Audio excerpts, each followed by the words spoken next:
মুসলিম শরীফে হযরত আবু হুরায়রা রাদিয়াল্লাহু তাআলা আনহু হতে বর্ণিত আছে যে একদিন হযরত জিবরাইল আলাইহিস সালামকে কথা প্রসঙ্গে নবী করিম সাল্লাল্লাহু তাআলা আলাইহি ওয়াসাল্লাম তার বয়স সম্পর্কে জিজ্ঞাসা করলেন।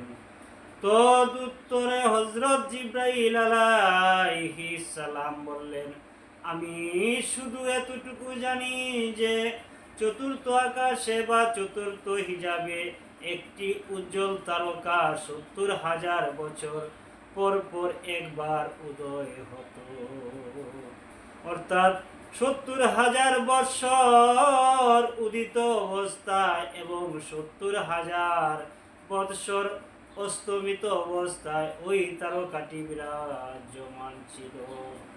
আমি ওই তারকাটি ৭২,০০০ বার উদয় হতে দেখেছি।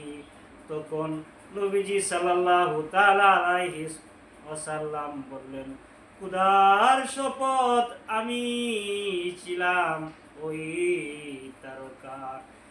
এ হাদিসটি তাফসিরে রুহুল বয়ানে ৩ খণ্ডে সূরা তাওবার ১২৮ নম্বর লাকাত জাআকুম মিন আনফুসিকুম এ আয়াতের তাফসিরে এবং সিরাতে হলবিয়াত ২য় খণ্ডে বর্ণিত আছে।